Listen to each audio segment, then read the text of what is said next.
Hello and welcome back to Fuel the Flames. This is the show that's all about taking your love of the hobby, no matter what type of the hobby it is, and really trying to crank it up to the next level.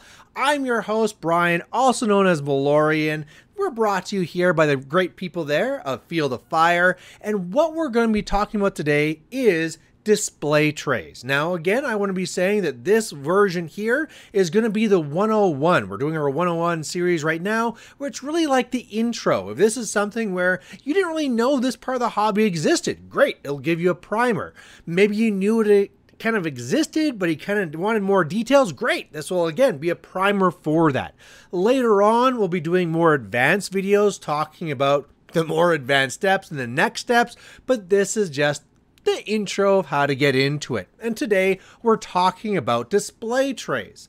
Now, I guess the very first thing to talk about here, and I don't want to say that this is kind of like validating the hobby, but it kind of more so explaining this part of the hobby, is that a lot of people out there might be thinking, what do you mean display trays? Why would I be doing this? You know, clearly if we're talking about a tray, I'm using it to hold something and display something. It's right in the name. So it's basically for any type of model type of hobby, but that's what I have cases for. I have a case to move my things around. Why would I have a separate tray on top of this?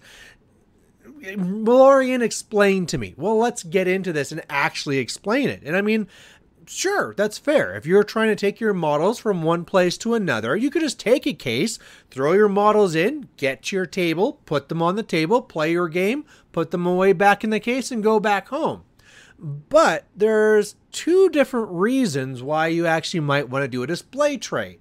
One, functionality, and two, for the visual effect. Now let's talk about the functional part first, because that's the easiest one to usually sell people on. The idea of the functional side is that, sure, you get your models there, but then what? You know, you can throw them up on the table, but what happens if you need to move them from one spot to another, right? What if all of a sudden in the middle of the game, they're like, oh, sorry, there's a mix-up. You're supposed to be on that table over there. Well, okay, I get everything back into the case and back out. It's a lot easier if you have a tray to be like, doot, doot, and you're done. Or maybe you're playing in a tournament. You're going to be playing multiple games. Or maybe it's not a tournament. Maybe it's just a weekly gaming type thing. And hey, we're playing 2 games this night, and I'm going to be playing first here and then there, and I need to move my things over. What's the best way to do that? The functionality of a tray can just be the fact that it's a lot easier to move your models from one place to another. But that functionality can go way further than that. What about things like your rule book? Where does your rule book go? Well, it could actually figure out a way to go into your tray. What if there's dice or tokens or different widgets? Again, there can be ways that can be figured out that those actually go as part of your tray. What about little extra things? What if there's something on there where I can actually be keeping track of what the score is or what different points are? Those things are all just different functionalities that can be used on this tray. Think of it like a utility knife. It could be very simple. It could just be a knife, but there could be a lot of other features to it. And these are all things you could craft into it. Again, there's the very easy layer, and then it can get a little bit more interesting from there. I think from my point here, from my side rather, I usually do this for the very functional side. I go on and I find a cookie tray that is magnetic, and I put magnets on all my models. Clunk, clunk, clunk, clunk, clunk. I don't even use a case. I've gotten rid of almost all my cases because now I can have all my models on my cookie tray. I can do this with it. They're not going anywhere. And I just put the tray in my back seat. And as long as I don't get into a car accident, they're all going to be fine. And if I got into a car accident, they probably weren't going to be fine in a case either. But either way, that functional side of it is very great and something you can get something from, like a designer type of feel, right? That very hobby of how am I going to build this to get the most from it could be a hobby all of itself. But there's also the visual side. And this part is where I see usually a lot more creativity when it comes.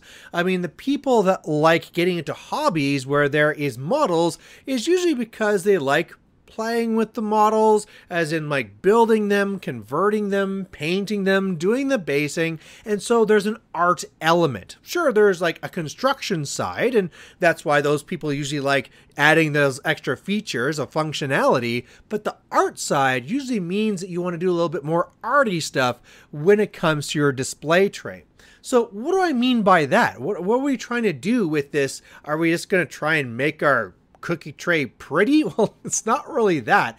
It's about the whole idea that we're trying to bring story to this game, right?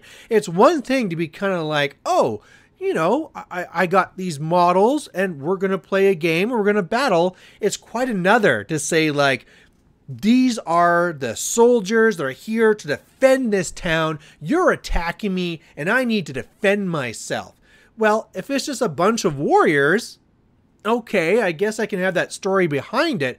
But if I have some sort of tray that kind of shows that, and maybe it's built into it where there's some defensive walls set up that the models can go behind. There's some buildings over here that clearly they're kind of trying to protect.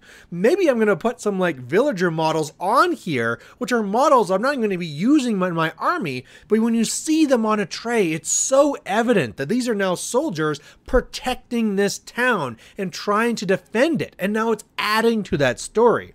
Maybe another one. Maybe it's like a vampire and necromancers raising up skeletons and zombies to go and fight in battle. Well, again, on the tray, I see a bunch of undead stuff. Okay, cool. But what if I make a display tray that's going to be a graveyard, and you can see the necromancers pulling them out from the graves. You can see that over here, there'll be empty graves. And then here, there's going to be them forming up. And then over here, they're marching out. And you can kind of see the story because of how I put it here on my display tray. This is it. This is the wonder and the greatness that comes from doing this. And it's interesting because I've actually seen in some events where you literally get points for your display tray. So just like how you might get graded on how well you did in your games, you can get graded on your sportsmanship, you can get graded on your painting, your converting. There also would be points and grading that you get on your display tray. And just like you have people that are beautiful, brilliant painters, there are people out there that are making these stunning display trays. Things that are just, you see from this, that this is how this is a hobby all unto itself, is really crafting these trays. And one of the things that I really want to kind of stress, where you kind of need to have some foresight here, is it's not really just kind of having like this idea, like this is what I want to be happening here, but it's with what models, and then trying to think about the flexibility, because the more I try and set this up to be setting a certain stage, well, what happens if I decide at the next tournament I want to change out this piece? What if the next tournament is not going to be X points, it's X plus whatever? Well, now I need to have more things on here. I need to be thinking about the flexibility that if I have another unit, another model, where would they go on this tray? How are they doing it on this tray? I talked about the functionality side here for mine where there's magnets, but am I going to do magnets on these? Can I make magnets that are strong enough to kind of go through some grass type of flocking? Is it something where there's going to be like circles cut out, so where they like place in, and then I have to make that flexible for whatever models I'm taking? There is a lot that can go into this hobby, and this is something that people really, really enjoy. They enjoy it so much that when I talked about that this is a topic that I was going to talk about, they're right away like, hey, can I come on? Can I be a guest? And you bet I'm going to bring them on when I get to the advanced ones later. So there's a lot of people who are very, very passionate about building these display trays. And I think it's something where not only do we have to understand and respect that this is an art that people do, rather, it doesn't really matter if they're focusing on like that functionality side or the visual side, or maybe both, but also just kind of understanding too, like, there's a reason why they do this, right? If I'm a person that just likes going to tournaments, the functionality of a tray might be something I want to look into. If I'm a painter that's trying to show a story with my models, maybe if I take a piece of what I'm doing in that and then apply it to the tray, it would just enhance it all that much more. And that's again what we're trying to do with these 101 series, trying to make sure that you're introduced to the different things that are out there to kind of get the brain thinking, like, hey, that would be pretty easy to do because again, some of these things can be extremely easy, right? I can be saying that for functionality wise, I can be getting a cookie tray. I can go and put magnets on my models. Boom, they're good to go. Even on the visual side, we can get very complex and make it almost like a diorama in the way that it comes together.